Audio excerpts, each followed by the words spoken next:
وضو کا جو ہمارے یہاں دو وضو روایتیں ہیں، یہ بڑا مسئلہ ہوا شیعوں میں، تشہد کا ایک کتاب تھی فقہ رضا، بڑے مسائل ہوئے۔ فقہ رضا کی کتاب کی جو ہم اس کتاب کی روایات ضعیف کی دلیل دیتے ہیں، اس میں یہ ہے، اس میں ایک روایت میں شیعوں کا وضو ہو بہو وہی لکھا گیا ہے جو اہل سنت وضو کیا کرتے ہیں۔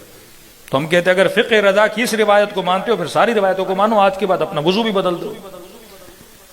اب وہ وضو کیوں لکھا گیا؟ کیونکہ ہارون کے دربار میں ایک شیعہ وزیر تھا، جب وہ نماز پڑھتا تھا تو ایک اور دشمن تھا، اس نے اسے وضو کرتے ہوئے دیکھ لیا، یہ شیعوں کا وضو کرتا ہے۔ بادشاہ کو جا کے شکایت لگا دی، قبلہ یہ کون ہے؟ شیعہ ہے۔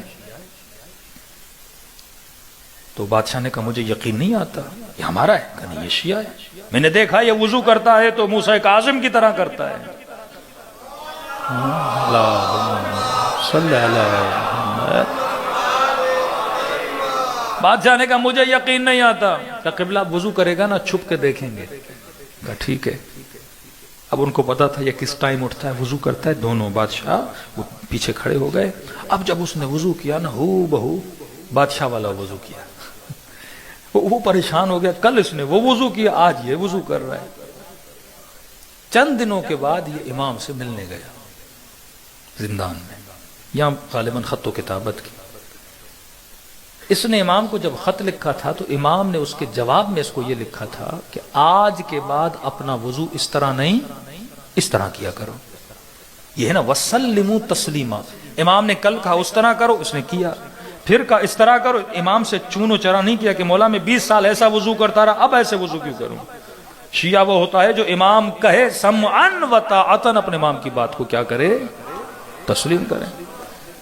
یہاں پہ اپنی مرضی نہیں ہے، یہ وہ اطاعت کا عالم ہے۔ امام نے کہا وضو بدلو، اس نے بدل دیا۔ کہتے کئی دنوں کے بعد پھر امام نے اس کی طرف خط روانہ کیا کہ اب اسی طرح وضو کرو جیسے پہلے تم کیا کرتے تھے۔ اس کے لیے معمہ بن گئے، اسے پتا نہیں تھا۔ پھر جب امام سے ملاقات ہوئی تو امام نے بتایا تجھے پتا نہیں تھا، وزیر نے تجھے دیکھ لیا تھا، بادشاہ تجھے چھپ کر دیکھ رہا تھا، ہم نہیں چاہتے تھے تیرا راز فاش ہو جائے، کیونکہ اگر تو اس کی دربار میں ہے تبھی ہمارے شیعوں کی مدد کر سکتا۔